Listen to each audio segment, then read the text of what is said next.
Soalan live. Allahumma salli ala Sayyidina Muhammad.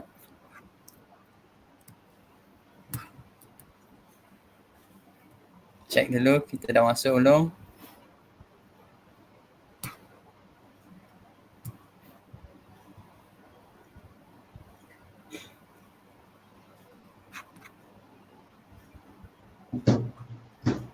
Share dulu, sekejap. Kita cari-cari crowd dulu. Kau okey dah. Ada tag saya kan? Aku tag dulu.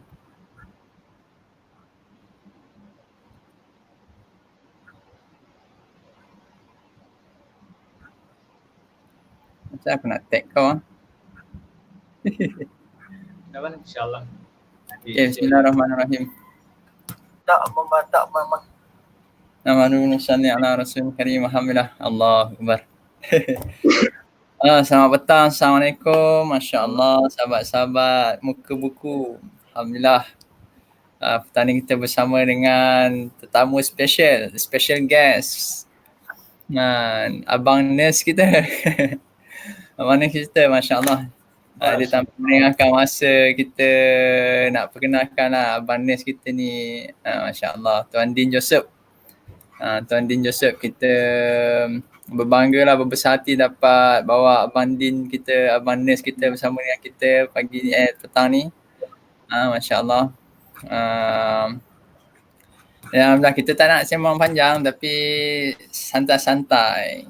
Tak ada nak skema-skema lah. Allah sama-sama. Jadi Abang Din, perkenalkan diri sikit.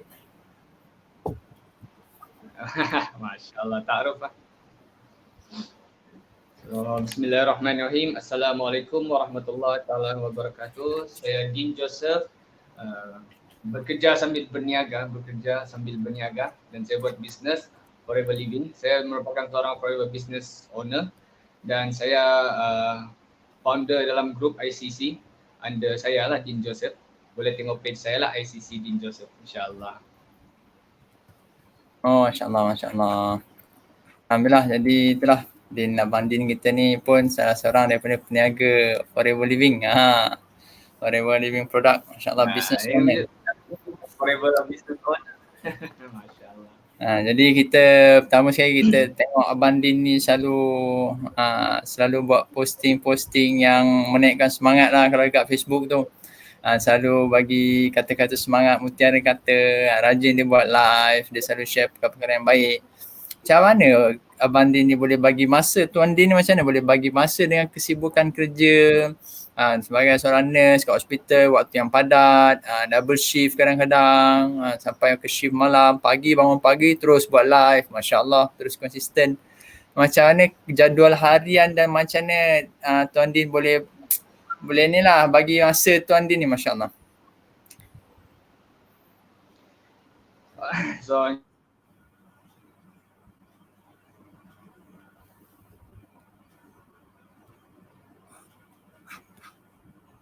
dengar ke? Boleh dengar ke?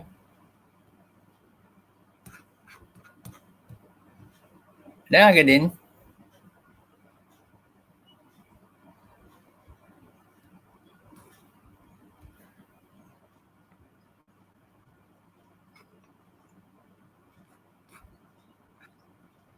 Hello? connect tadi. Ada dua skrin pula. Okay, baik semula. Macam mana? Macam mana tadi terputus? Kita tadi tengah tanya macam mana Din bagi masa. Ada aduan harian tu. Ya.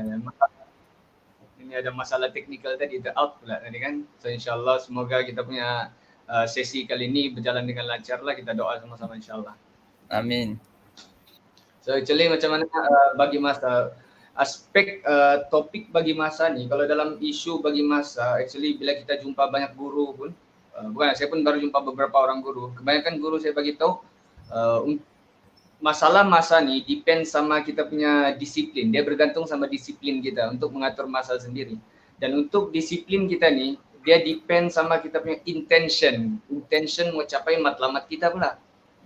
Dan matlamat kita tu depend sama betapa besar, macam mana besar kita punya matlamat. Kalau besar matlamat kita, insyaAllah kita akan ada intention, ada kebengangan yang stres yang kuat untuk capai matlamat kita.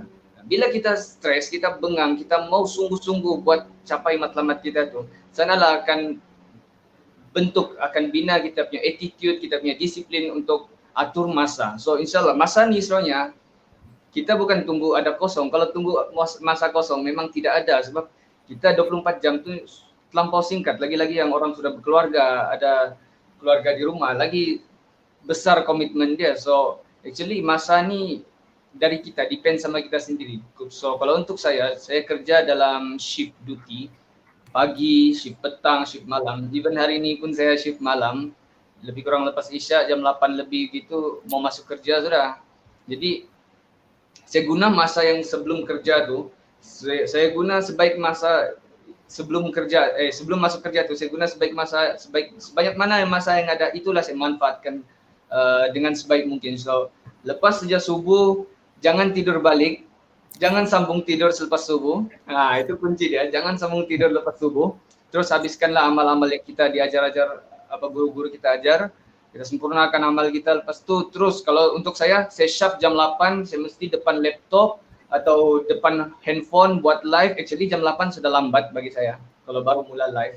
Tapi saya manfaatlah jam 8 saya mula live, jam 8 saya mula buka laptop, update Facebook, update saya punya page, kontak kita punya klien, kontak kita punya downline macam tu. Dan paling penting fikir strategi kita buat macam kita kerja. Contohnya kalau saya shift malam lagi, saya manfaat macam waktu office hour tu kerja saya 8 hingga 5, jam 12 sampai jam 2 saya rehat insyaAllah. Macam tu lah. Masya Allah, Alhamdulillah. Rupanya kita kunci dia, kita yang kena usahakan lah, bukan tunggu free baru nak buat. Allah Akbar. Alhamdulillah, Masya Allah. Free kita tidak apa dia? Kalau tunggu free, masa tu tidak akan ada. Tidak akan ada masa yang kita free, tidak ada masa yang kita senang. Kalau kita tunggu-tunggu nanti jadi penunggu, betul tak Tuan Din? Betul. Jadi seterusnya kita nak tanyalah, kenapa Tuan Din sanggup ambil masa yang berharga? Masa ni berharga, biasa orang cakap masa ni emas. Kenapa Din sanggup bagi masa untuk berniaga? Masya Allah. Apa yang buatkan Tuan Din ni nak berniaga sangat ni? Masya Allah. So insyaAllah saya ni untuk saya belajar mau hidupkan sunnah lah. Apa yang sunnah Nabi SAW buat tu saya mau belajar buat. Jadi Nabi SAW berniaga, itu yang kita mau belajar itu juga. Dan selain daripada itu 90% sumber kekayaan ni dari perniagaan. Actually kita boleh dapat sumber kewangan ni ada banyak cara untuk kita dapat sumber kewangan ni. Ada yang dengan cara kita berjimat, kita macam contoh gaji kita 2,000 macam tu, kita potong 200 setiap bulan khas untuk simpanan, itu juga boleh buat duit. Selain itu daripada tu kita selesaikan hutang dengan segera. So jadi baki duit kita yang bila hutang kita settle, contoh kita ada komitmen, dipanggil komitmen. Contoh bila kita ada komitmen 500 setiap bulan. Bila komitmen kita settle 500 setiap bulan tu, kita boleh jadikan sebagai saving juga. So cara yang ketiga tu adalah berniaga. Actually 3 perkara ni, 3 cara untuk kita dapatkan duit ni, semuanya dia punya penat lelah sama. Guru saya cakap penat lelah dia sama, dia punya sakit semua sama. Jadi kita aja mau pilih. So antara 3 ni saya pilih untuk berniaga. Untuk tambah income saya. Kenapa perlu tambah income? Itu dia punya isu sekarang ni, kenapa perlu tambah income? Sebab matlamat tu sangat besar, impian kita sangat besar. Duit bukan semua, duit bukan segalanya, tapi segalanya perlu duit. Kita mau bantu mak bapak saya mau bantu mak saya mau bantu kakak saya ada 3 orang kakak, semuanya besar, semua tua dari saya lah kan. Saya mau bantu semuanya, dan mak saya mau bantu. Mak saya pun sekejap lagi mau pension. Dan dia pension awal pun atas sebab saya yang paksa dia, saya yang pujuk dia untuk pension. Dan sekarang bila dia pension awal, sebelum sampai 60 tu tidak ada gaji. So itu saya punya big why juga. Itu saya punya reason kenapa saya perlu cari side income, saya perlu cari income lebih. Sebab sudah dia ikut, saya cakap saya mesti bagi dia pendapatan sebab dia pension awal tu. Saya kena cover, saya kena tanggung lah. Itu niat saya mau tanggung dia. Dan banyak lagi lah impian. Contohnya macam mana kita mau sampaikan hajat ibu bapa kita. Dan ibu mama saya pun sendiri ada cakap dia pernah ada impian mau beli rumah, dia mau ada rumah sendiri. Dan impian lagi, saya lagi mau berbakti, mau balas jasa, mau bawa dia haji umrah kan. Tahulah keluarga kami ini asal usul dia bukan juga Islam, so oh, ini deep sudah ni Masya Allah. So inilah lebih kurang macam itulah cerita dia. Saya mau bawa dia ke arah agama lagi, mau bawa dia haji umrah.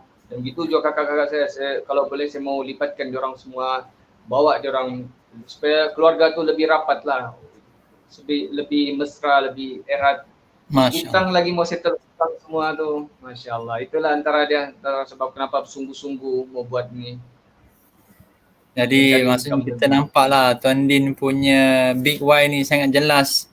Tuan Din punya impian, kita semua ada impian, tapi macam mana kita nak pastikan impian kita tu tertunai. Takkan sekadar jadi impian. Kalau impian sekadar impian tu bukan impian tu apa? Angan-angan je. Tapi impian ni bila mana kita akan ada usaha untuk sempurnakan impian tu lah. Kita kejar cita-cita kita. Begitu juga kita dalam berniaga ni, kita bukan nak cinta dunia, bukan nak harta dunia. Tapi sebenarnya kita nak jadikan dia sebagai kehidupan kita, dapat buat ibadat. Kehidupan kita ni sentiasa nak ada fikir macam mana kita dapat buat amal. Kalau lagi-lagi lah bulan puasa ni, bukannya sebenarnya tak boleh berniaga. Tak ada, puasa ni menahan diri daripada perkara yang membatalkan puasa. Ustaz Zul cakap, baru-baru ni dia share pasal kenapa dia berniaga dalam bulan Ramadan. Tapi bulan Ramadan ni sekadar kita faham kita nak menghalang diri daripada perkara yang membatalkan puasa. Dan niaga ni tidak membatalkan puasa. Selagi kita tahu mana yang halal, haram. Jadi kita bukan sekadar nak cinta dunia, tapi kita nak kejar akhirat sebenarnya. Dan kita jelas BY kita kena jelas lah target kita, destinasi kita itu akhirat. Macam mana kehidupan dunia ni kita nak siapkan untuk kehidupan akhirat kita. Itu selalu mentor kita bagi tu, Ustaz Zamzam selalu bagi tahu kita nak bersiapkan kehidupan dunia untuk akhirat kita. Jadi Masya Allah, kita pun tak nak ambil masa lama lah tuan-tuan punya masa ni kan. Dan sikit lah last lah, kenapa Tuan Din berniaga forever dan apa perasaan dapat capai sales yang target sales bulan April baru-baru ni? Apa rahsia dia, Masya Allah? Alhamdulillah. So insyaAllah baru-baru ni yang semalam baru meeting ni sama Ustaz Sofian, dia bagi tahu actually 5 sisi tu target paling rendah. Dalam mana-mana bisnes kita buat pun tidak adalah kita target sell sebanyak 4,000 saja setiap bulan. Itu adalah target sell paling rendah sebab itu baru sell belum untung. That's why Ustaz tu bagi tahu sell 5 sisi tu sebenarnya minimum. Target paling rendah. Dan bila untuk kita mau capai itu, actually setiap bulan kita kena target untuk capai sisi yang lebih. Capai sisi yang lebih. Jadi supaya itulah macam saya cakap di live saya sebelum ni. Untuk kita buat macam kita exam pun, kita SPM, kita target lebih 10A, 11A. Kita bukan yang target, contohnya kita mau target 4A saja, 2A. Sebab belum tentu 2A atau 4A yang kita target itu kita akan dapat semua. Begitu juga dengan 5 sisi. Jadi alhamdulillah saya dapat 5 sisi. Gembira lah saya baca, gembira kan kita capai apa yang target dia tu. Lepas tu kenapa forever, saya pilih forever ni. Actually forever ni dia macam bisnes yang lain juga kan. Actually mula-mula fikir MLM ni kadang network marketing semua, tapi sebenarnya bila kita attend banyak kelas, actually tiga bisnes yang, 3 platform bisnes yang sangat maju, yang sangat berkembang dengan baik, yang melahirkan banyak jutawan dalam dunia industri perniagaan ni adalah 3 ni adalah health business, network business, network business, dan yang ketiga tu adalah online business. Dan tiga-tiga ni ada sama forever. Tiga-tiga ni ada sama forever. That's why saya pilih forever sebab dia sudah clear dengan apa yang ada. 3 benda tu ada sama forever. Dan selain itu itulah tambah lagi bila kita attend kelas ni, sebenarnya kita punya minda lebih terbuka. So saya mau nasihat kepada orang yang saya ambil kesempatan lah. Boleh tak Tuan? Saya ambil kesempatan mau nasihat sikit, pesan sikit. Santai. Saya mau pesan sikit kepada orang yang mungkin salah faham atau persepsi atau penerimaan tentang forever punya bisnes ni lain. Lebih baik kita kenal bisnes dulu, kita mendalami lagi ilmu perniagaan, bukan ilmu bisnes forever saja, tapi kita pergi berkenalan dengan banyak bisnes. Actually forever sangat indah, sangat, that's why ada satu buku lagi yang Rolf Kip buat yang best seller tu Rolf Kip yang paling tinggi dia punya qualify tu. Dia buat the most beautiful business on earth. Itulah adalah forever living. Dia sangat indah, sangat loving. Benda ni kalau kita tengok dia punya sudut insentif pun sangat banyak, sangat macam dia tidak betul lah, tapi actually benda tu memang betul. Dan dari forever kita dapat peluang untuk berdiri di pentas dunia depan halayak ramai. Itu yang saya punya target juga. Lepas tu networking business ni, kita ada dengan business forever ni, dia secara tidak langsung akan ajar kita, latih kita dalam character leadership. Sedangkan mana-mana business pun, mana-mana guru yang kita pergi pun, poin pertama dia akan tekankan adalah leadership. Dalam mana bisnes, apa platform, kedai makan kah, kedai baju, travel, semua pun cakap leadership yang penting. So that's why dalam network marketing kita kena latih leadership. Itu yang saya mau juga. So insyaAllah bila kita dapat leadership, kita dapat cover semua jenis bisnes yang kita mau, insyaAllah. So that's why saya pilih forever. Dia produk kesehatan lagi, Masya Allah, terlalu banyak. Kalau saya cakap sekarang ni, dah habis sampai malam kali ni. Yalah, alhamdulillah. Memang sangat bagus lah forever living. Saya produk dan marketing plan dia, saya memang insyaAllah saya pilih forever living. Masya Allah, Din. Masya Allah. Jadi maksudnya kita ni niat nak bantu orang, kita nak beri manfaat kepada orang. Bila kita nak beri manfaat kepada orang, kita tak akan rugi. Macam dalam kita buat dakwah, bila kita dakwah orang, tapi orang tak datang, kita akan rugi. 3 perkara kan. Kita dakwah orang tak datang, kita akan rugi. Perkara tu akan dapat kat kita. Keyakinan kita akan bertambah. Sama juga bila kita niat nak bantu orang, orang tak ambil tak apa, tapi orang insyaAllah akan dapat dia punya kesan, orang akan dapat kesan baik daripada dia. Masya Allah. Jadi tuan-tuan yang tengok live ni, terima kasih ya. Stay tune dengan kami kan. Boleh like and share, boleh bawa kawan lagi. Nanti depan kita duo dengan orang lain lagi, kita interview lagi kawan-kawan sembang-sembang. Mudah-mudahan perkara ni dapat bagi manfaat ke orang. Mana tahu ada orang sekarang dia tengah fikir apa dia nak buat, dia tak tahu dengan kehidupan dia, tapi dia dengar nasihat daripada kawan-kawan kita, Masya Allah, dia orang akan dapat semangat yang baru, dapat kebaikan, dan sama-sama dapat dikongsi. InsyaAllah lepas ni kita boleh sembang lagi lah, insyaAllah. Terima kasih Tuan Din bagi masa sibuk-sibuk petang ni, kita nak buat persiapan berbuka, sekejap lagi nak masuk kerja lagi. Terima kasih lah semua yang menonton juga. Alhamdulillah, moga dah ada keberkatan, moga dapat rahmat Allah SWT. Moga puasa kita kali ni dapat jadi puasa yang terbaik lah. Moga Allah SWT terima amalan-amalan kita, insyaAllah. Okey, terima kasih, kita tangguhlah insyaAllah. Subhanallah wa bihamdihi, subhanakallah wa bihamdihi. Terima kasih. Terima kasih ya.